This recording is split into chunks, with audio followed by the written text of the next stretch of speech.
Bismillahirrahmanirrahim. Assalamualaikum warahmatullahi wabarakatuh.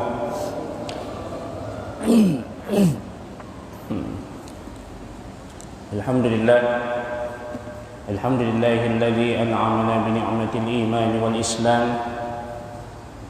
Wassalatu wassalamu ala asyrafil anam sayyidina wa habibina wa syafi'ina wa maulana Muhammadin sallallahu alaihi wasallam wa ala alihi wa sahbihi wa ahli baitihi wa man tabi'ahu ulil kiram.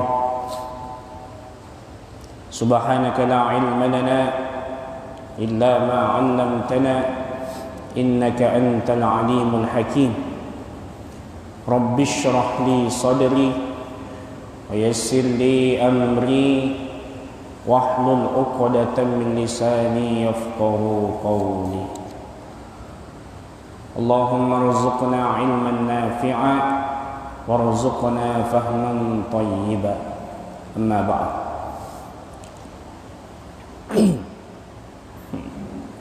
Alhamdulillah,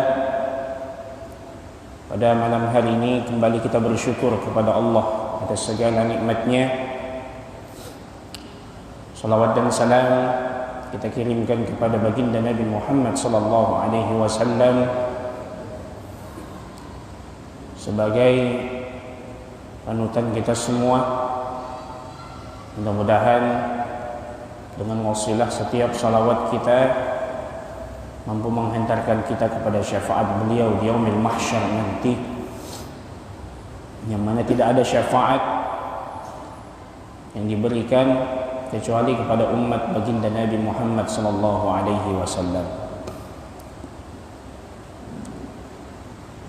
Insyaallah pada malam hari ini kita lanjutkan pembahasan kita, masih kitab Bahjatul Wasail, syarah dari kitab Ar-Risalatul Jami'ah. InsyaAllah pada malam hari ini kita masih membahas tentang furudus salat atau arkanus salat, rukun-rukun salat. Kalau tidak salah pertemuan yang lalu kita sudah sampai kepada sujud, ya. Jadi sudah sampai kepada sujud. Kemudian pada pertemuan yang lalu sudah kita bahas bahwa ketika kita bersujud, Rasulullah memerintahkan kita untuk bersujud pada 7 anggota tubuh. Yang pertama adalah al-jabha, ya, dahi. Bahkan dalam hadis dikatakan wa asyara ila anfi, Nabi itu memberikan isyarat ke hidungnya.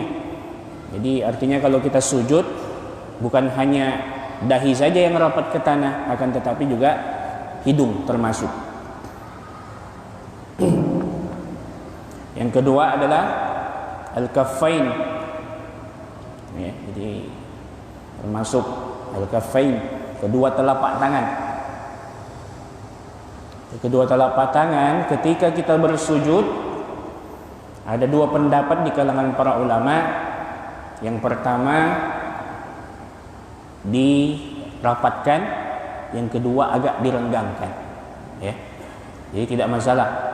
Yang penting telapak tangan semua jari-jari disunnahkan menghadap ke kiblat pada saat bersujud. Kemudian selanjutnya rukbatain, kedua lutut. Ini juga merupakan rukun sujud. Artinya lutut ini harus, ya, rapat ke tempat sujud.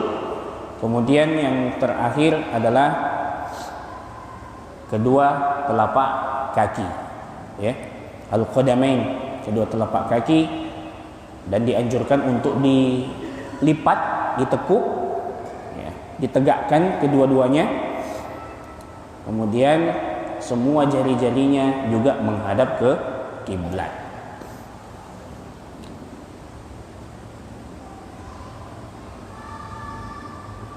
Dan pada pertemuan yang lalu sudah kita singgung bahwa ketika kita bersujud jangan sampai ada dari pakaian kita yang menghalangi sampainya wajah kita ke tempat sujud.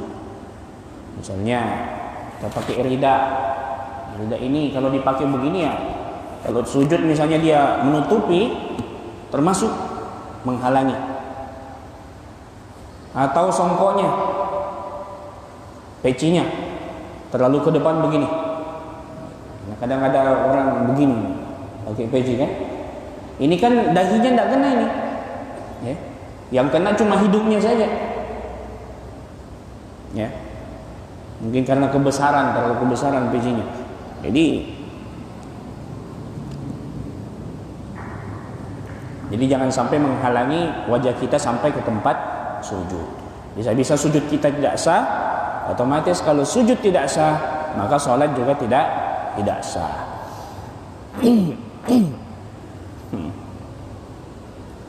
Saya ini agak batuk. Jadi ada lendir mau keluar tapi tidak keluar. Sampai tadi Imam Maghrib tuh paksa keluar tidak mau keluar. Itu yang paling tidak enak itu.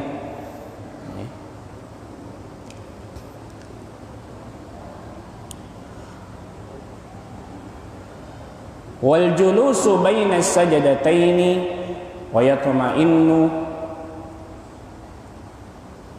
dan julus artinya duduk, baina sajadatain di antara dua sujud. Jadi setelah sujud duduk di antara dua sujud, ya. Wa yatma'innu wujuban fil kulli, dan dianjurkan untuk tumakninah. Jadi berarti duduk di antara dua sujud dengan tumakninah. Wujuban, wajib, fil kulli, pada setiap duduk di antara dua sujud. Jadi bukan hanya rakaat pertama, tapi mulai dari rakaat pertama sampai rakaat terakhir semua duduk di antara dua sujud itu hukumnya wajib, ya. Jadi wajib.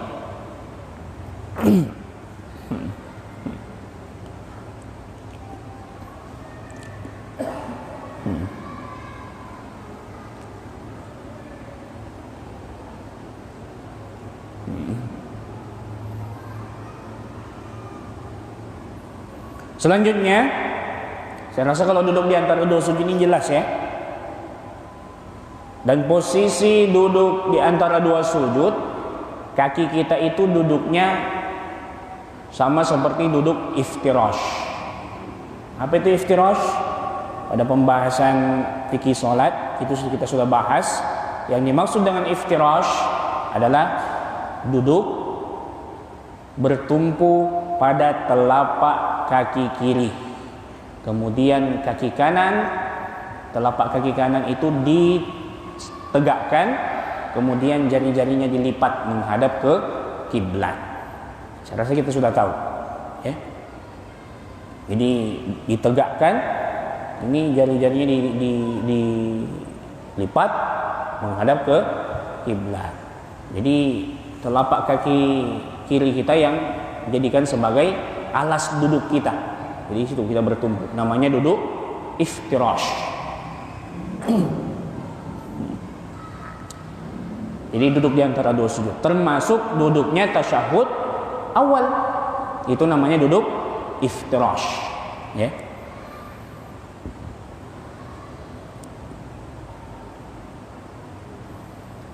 Dan kalaupun misalnya ada yang tidak mampu duduk iftirash secara sempurna lantaran karena misalnya kelebihan berat badan biasanya, ya. Akhirnya ini tidak bisa dilipat, ini terpaksa begini saja. Karena tidak bisa dilipat ya tidak masalah, ya. Memang tidak mampu.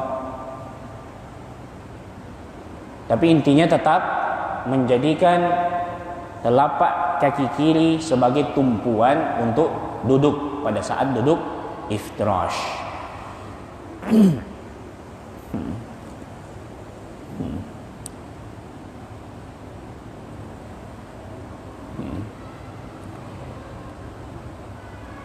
Wa yaf'alu baqiyar rak'ati dzalik.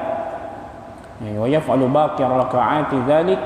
Kemudian dia melakukan sisa rakaat juga seperti itu. Artinya setelah sujud 2 kali tadi, ya duduk di antara 2 sujud sudah ada, ya otomatis sisanya dilakukan lagi. Kalau misalnya 2 rakaat berarti 2 kali seperti itu. Ya, kalau misalnya 3 rakaat 3 kali, 4 rakaat berarti 4 kali seperti itu.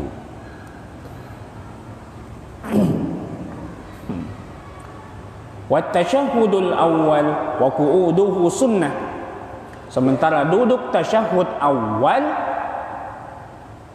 termasuk tasyahudnya, maksudnya tasyahudnya di sini membaca syahadat, ya, tahiyat beserta duduknya, itu adalah hukumnya sunnah, ya, sunnah. Jadi bukan wajib. Tasyahud awal, kalau tasyahud akhir wajib, fardu, rukun. Tapi kalau tasyahud awal itu sunnah. Kenapa? Pernah kita singgung tentang sujud sahwi. Kalau dia ketinggalan karena dia adalah sunnah ab'ad dalam salat, maka cukup diganti atau ditutupi dengan sujud sahwi. Ya. Jadi kalau orang lupa tasyahud awal, itu tidak membatalkan salat, tapi dia harus sujud sahwi sebelum salam. Jadi setelah membaca tasyahud akhir, fil alamina innaka hamidun majid, misalnya, langsung tidak salam dulu, tapi takbir Allahu Akbar, turun untuk sujud sahwi 2 kali, ya. Sujud yang pertama baca doa sujud sahwi, subhana man la yanamu wa la yashu, Maha suci Allah yang tidak pernah tidur, tidak pernah lupa, baca 3 kali. Setelah itu bangkit Allahu Akbar, duduknya duduk di antara 2 sujud, tapi tidak membaca apa-apa, lalu kembali takbir lagi Allahu Akbar untuk sujud yang kedua, sujud sahwi, kembali membaca doanya subhana man la yanamu wa la yashu, Maha suci Allah yang tidak pernah tidur, tidak pernah lupa, lalu takbir lagi Allahu Akbar, duduknya duduk tawarruk, duduk tahiyat akhir, ya. Jadi duduk tahiyat akhir, bangkitnya setelah bangkit tidak perlu tahiyat lagi atau tasyahud, karena sudah tadi, maka langsung salam ke kanan ke kiri. Nah, itu tata cara sujud sahwi. Kalau nggak hafal doanya, silahkan baca bacaan sujud biasa, subhana rabbiyal a'la 3 kali, ya, itu boleh. Kalau nggak hafal juga boleh diganti lagi subhanallah, subhanallah, subhanallah, subhanallah 3 kali. Kalau nggak hafal juga, nah ini parah nih, masa subhanallah nggak hafal, ya. Jadi gitu, ya. Jadi orang itu kalau tidak hafal doa sholat atau bacaan sholat, silahkan diganti dengan zikir yang lain, tasbihah, tahmid, tahlil, ya. Itu boleh. Tapi tetap dianjurkan untuk belajar. Jangan misalnya mentang-mentang baru belajar Islam atau baru taubat atau baru masuk Islam mu'allaf, ada keringanan tadi, ya, sehingga dia sholatnya itu misalnya tidak membaca zikir-zikir yang ditetapkan di dalam sholat, termasuk juga bacaan Fatihah belum hafal, boleh diganti dengan zikir. Akhirnya dia sampai 20 tahun masih itu aja tata cara sholatnya. Badi Fatihah belum hafal, ya, bacaan-bacaan sholat belum hafal. Jadi itu. Bahkan ada, saya rasa di sini tidak ada, di masjid lain ada. Orangnya ngomong langsung sama saya Ustadz, sudah 20 tahun ini saya belajar, sampai sekarang saya belum hafal doa kunut. Makanya saya tidak pernah sholat subuh di rumah, karena kalau saya sholat subuh di rumah saya tidak kunut. Kenapa? Tidak hafal. Jadi memang kadang ada yang tidak kunut karena tidak hafal, bukan karena mazhabnya lain, karena nggak hafal saja. Akhirnya kalau dia masbuk tidak kunut. Kenapa? Tidak hafal. Padahal kalau ditanya ikut mazhab apa? Syafi'i. Kan lucu kalau orang ikut mazhab Syafi'i tidak hafal doa kunut. Makanya tetap kita dianjurkan untuk belajar dan belajar. Ini. Jadi orang itu kalau baru mu'allaf tidak hafal bacaan-bacaan sholat, tasbih saja. Subhanallah, walhamdulillah, wala ilaha illallah, wallahu akbar. Bisa. Surah Al-Fatihahnya seperti itu juga. Tidak baca Fatihah, cukup tasbih, tahmid, tahlil, boleh. Tapi tetap harus belajar. Panjangnya sama dengan ukuran kira-kira berapa lama kalau kita baca surah Al-Fatihah. Jadi tasyahud awal dan duduknya itu sunnah abad. Kalau tidak sempat, ketinggalan dia, maka diganti dengan sujud sahwi. Sama dengan kunut subuh. Sama dengan kunut subuh. Cuma perlu kita garis bawahi,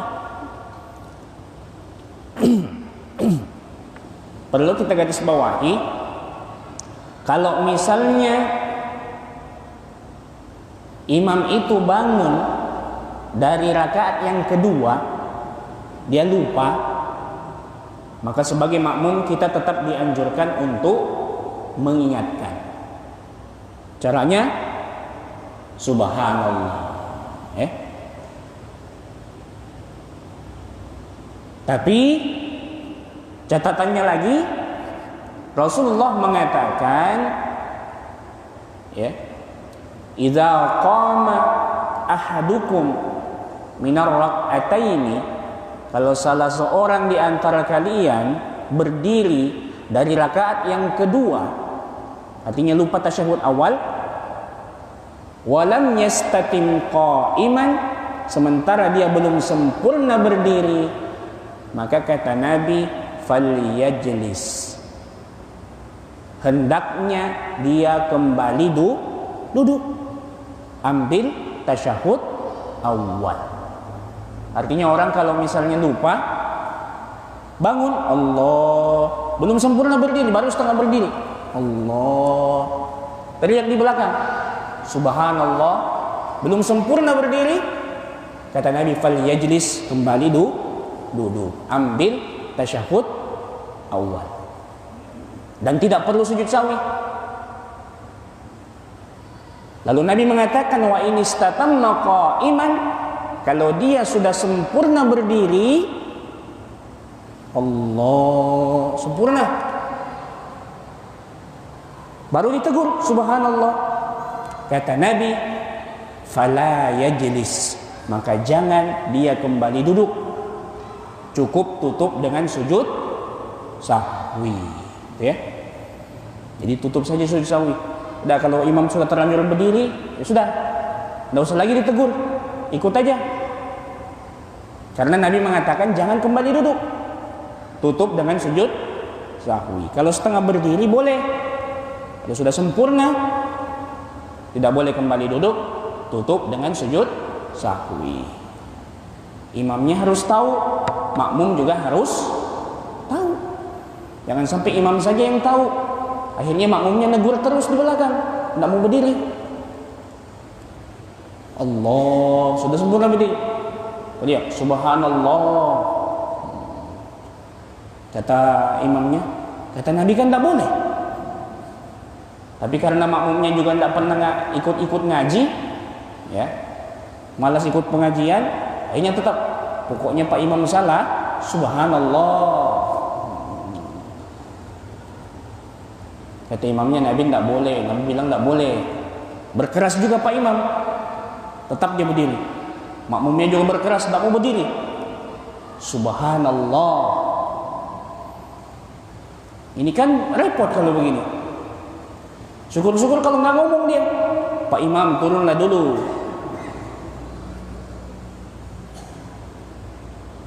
Nah ini, jadi imam makmum harus tahu hal yang seperti ini supaya sholat kita tidak terganggu lantaran orang yang tidak paham bagaimana yang seharusnya. Kan kalau kita sama-sama tahu, oh iya, oh imam terlanjur berdiri, sudah, tidak usah ditegur, ikut saja. Kalau orang nggak paham, itu tadi yang terjadi, ya, itu tadi yang terjadi. Makanya penting kita senantiasa hadir di majelis-majelis yang menambah pengetahuan kita tentang agama. Okay. Jadi tasyahud awal duduknya itu hukumnya sunnah, ya, sunnah abad. Jadi kalau dia tertinggal maka ditutup dengan sujud sahwi. Sama dengan kunut subuh. Maka sama juga kalau kunut subuh, kalau imamnya sudah turun, tidak usah lagi teriak subhanallah, ikut saja, nanti ditutup dengan sujud sahwi. Kalau dia baru setengah, makanya tugasnya yang di belakang imam ini, karena dia lihat imam kan, kalau yang di sana kan tidak mungkin. Nah ini tugas yang belakang imam ini. Pak imam lupa misalnya, turun dia, kalau dia setengah, teriak memang cepat subhanallah, supaya bisa kunut. Jadi boleh kembali kunut dia kalau baru setengah turun kunut. Tapi kalau sudah turun maka tutup dengan sujud sahwi. Nah ini bagi yang mazhab Syafi'i. Kalau yang tidak kunut sama sekali tidak perlu sujud sahwi, karena memang dia mengambil pendapat mazhab Abu Hanifah, kemudian mazhab Ahmad bin Hambali, ya, Hambali dengan Hanafiyah, itu tidak kunut. Kalau Syafi'i, Maliki, dua-duanya kunut, ya. Cuma bedanya kalau kunutnya Syafi'i nanti i'tidal, kunutnya Maliki sebelum ruku, ya, sebelum ruku. Artinya kunut dulu baru ruku. Kalau Syafi'i setelah ruku i'tidal baru baca doa kunut. Jadi kalau misalnya dapati nanti orang sholat kunut subuh, setelah bacaannya misalnya lakum dinukum waliyadin Allahumma hdina fi man hadait, langsung kunut dia, oh, itu Maliki itu, ya, jangan disalahkan, oh, aliran apa lagi itu Maliki, ya. Coba tahu kan, biasanya Maliki ini banyak di Madinah, masih banyak yang bermazhab Maliki di Madinah, ya. Daerah Afrika juga banyak, Mesir juga. Makanya harus tahu, sehingga kalau ada perbedaan seperti itu tidak membuat kita bertengkar. Kenapa? Kita sudah paham, oh iya ini ikut mazhab yang ini. Kecuali yang tidak ada ikut mazhab-mazhabnya, yang itu yang aneh-aneh itu tadi, nah ini yang jadi masalah, ya. Tidak mengikut kepada mazhab. Kenapa? Ya menurut saya. Jadi bukan menurut kita, tapi menurut para ulama. Makanya kita kalau menyampaikan sesuatu harus ada referensi, ya, kitab.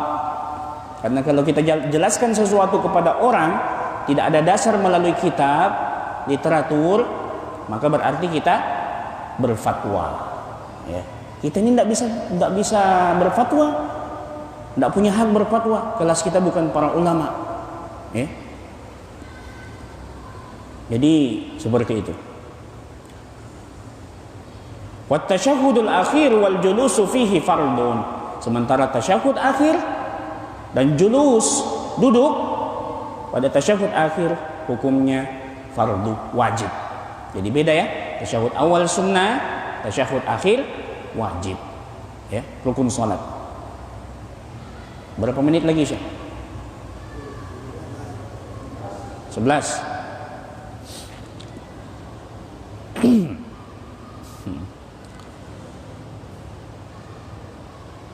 Nah, duduknya kalau tasyahud akhir itu duduk tawarruk. Duduk tawarruk itu menyilang.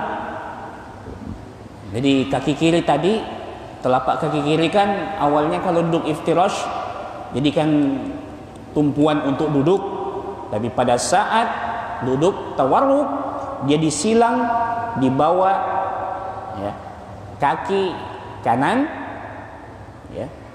Jadi menyilang dia di bawah kaki kanan, kemudian kaki kanan tetap pada posisinya. Itu namanya duduk tawarruk. Ya.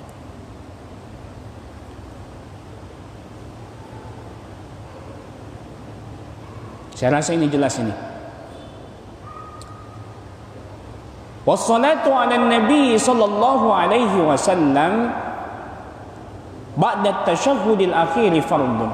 Dan salawat kepada baginda Nabi Muhammad sallallahu alaihi wasallam setelah tasyahud akhir hukumnya wajib. Jadi wajib. Jadi fardu. Jadi kalau tasyahud salawat kepada baginda Nabi sallallahu alaihi wasallam, karena tasyahud akhir ini kan wajib, maka salawatnya juga termasuk wajib. Namanya saja tasyahud. Tasyahud kan mengucapkan syahadat, tapi ditambah dengan salawat.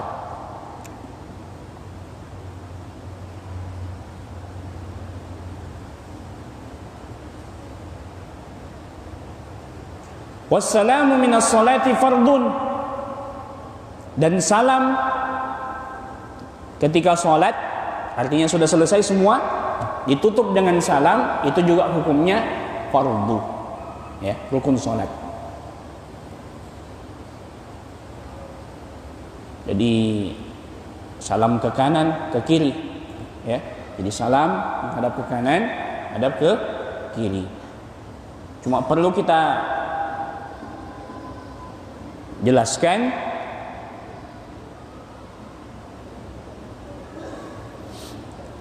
yang dimaksud di sini tata cara salam yang baik ketika kita selesai sholat, artinya menutup sholat kita dengan salam.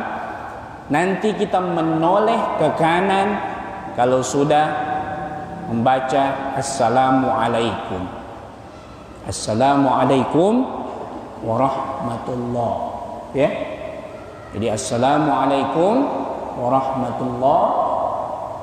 Kalau di sini misalnya assalamualaikum warahmatullah boleh. Atau assalamualaikum warahmatullah. Ya. Jadi jangan assalamualaikum warahmatullah. Jangan menoleh dulu. Salam dulu. Assalamualaikum warahmatullah. Assalamualaikum warahmatullah. Ya. Menolehnya jangan setengah-setengah. Full. Jangan mentang-mentang sebelahnya musuhnya, enggak mau dia. Assalamualaikum. Assalamualaikum. Atau tempatnya ngutang misalnya, bahaya kalau kita dilihat nih, ini tagih kita. Ya. Jadi full, jangan setengah-setengah.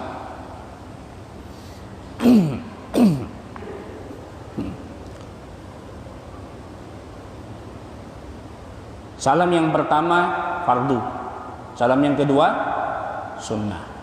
Meskipun ada ulama yang menganggap bahwa dua-duanya itu hukumnya fardu, ya.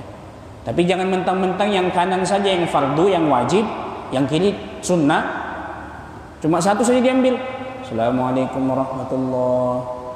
Satu aja lah. Karena di sebelahnya musuhnya tadi.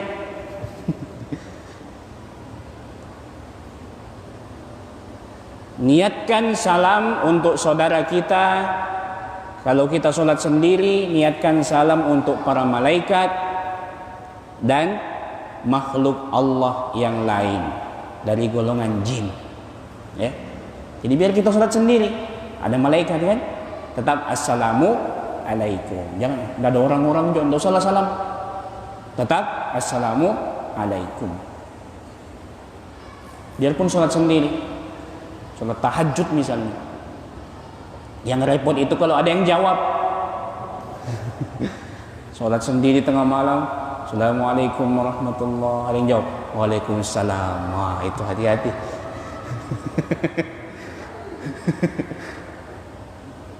Ya. Nah, udah salawat ya.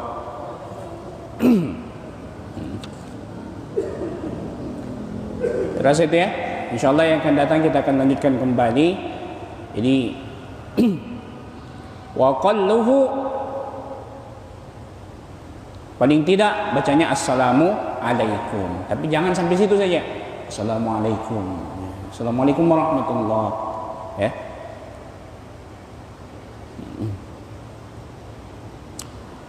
Ini di sini juga sudah jelaskan masalah paling tidak tasyahud itu at-tahiyatu lillah, assalamu alayka ayyuhan nabiy wa rahmatullahi wa barakatuh, assalamu alayna wa ala ibadillahis salihin, asyhadu an la ilaha illallah wa asyhadu anna muhammadan abduhu wa rasuluh. Ya, Allahumma salli. Jadi wa qallus salati ala nabi, paling tidak salawat kepada baginda Nabi, Allahumma salli ala Muhammad. Mau pakai sayyidina silahkan. Ya, karena kita dilarang memanggil Nabi sama seperti panggilan kita sesama manusia. Ya, la taj'alu du'a ar-rasuli. Ya, jadi jangan jadikan panggilan kepada Rasul itu kadu'a ba'dikum ila ba', sama seperti panggilan kalian kepada orang lain. Muhammad. Makanya tambah sayyidina. Nah, itu ya. Sedangkan kita punya anak saja tidak berani panggil kita nama kita kan? Ya. Kurang ajar sekali kalau anak kita mengatakan misalnya Pak Ahmad misalnya, Mat, ini anak kita ini.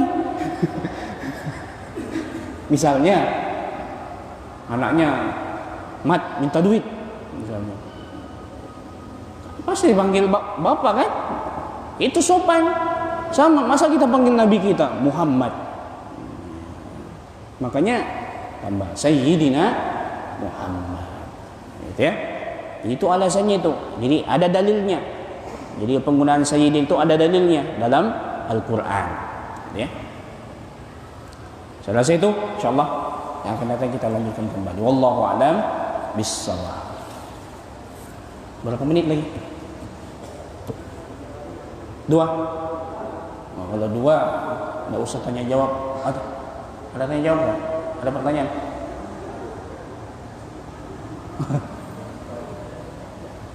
Saya minum dulu.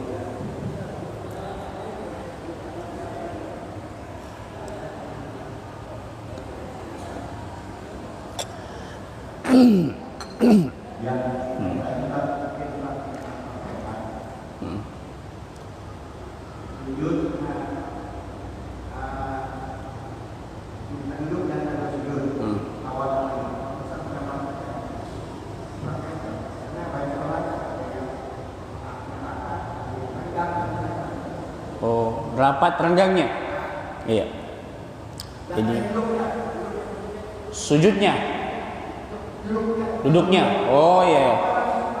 Bagaimana duduknya? Apakah rapat atau renggang? Iya. Ya memang kadang terjadi kita dapati ada yang rapat, ada yang renggang. Jadi sebenarnya kita menyesuaikan dengan keadaan, ya. Tapi jangan juga terlalu rapat dan tidak juga terlalu renggang. Kita ambil jalan tengah tawassut, karena Nabi mengatakan khairul umuri awsatuha, sebaik-baik perkara yang sedang-sedang. Ya. Artinya kan kita jadi patokan yang berdirinya kita itu ketika sholat. Berdiri kita itu kan bahu. Maka usahakan pada saat duduk juga sejajar juga. Jangan lebar betul. Begini. Ya, ada yang begini, jadi begini, ini prakteknya. Ini orang kadang duduk. Jadi kalau duduk di antara dua sujud kan, jadi jangan lebar betul begini juga.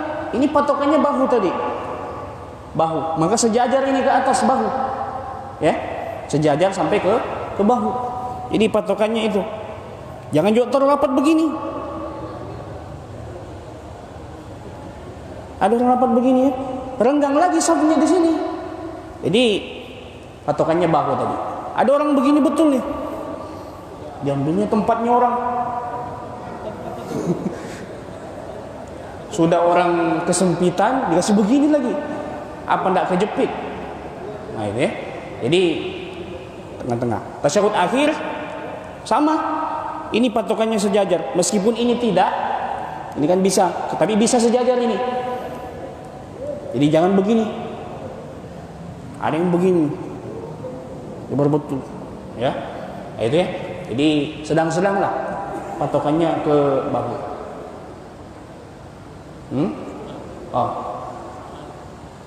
Kalau tidak dilipat, ini mukhalifun lis sunnah, bertentangan dengan sunnah. Jadi dianjurkan untuk dilipat jarinya ya. Nah, seperti ini.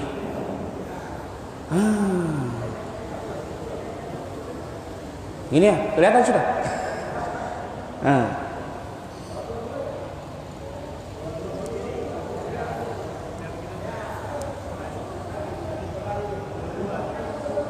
Hah?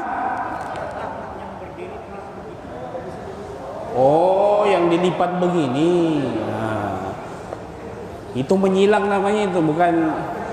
Jadi itu mukhaliful lis sunnah. Tidak sampai membatalkan, tapi bertentangan dengan sunnah. Gitu ya. Saya rasa itu sudah masuk isya. Allahu a'lam bissawab. Kita baca doa penutup kafaratul majlis. Subhanakallahumma rabbana wa bihamdik asyhadu an la ilaha illa ant nastaghfiruka wa natubu ilaik. Allahumma waffiq ila aqwamit thariq. Assalamualaikum warahmatullahi wabarakatuh.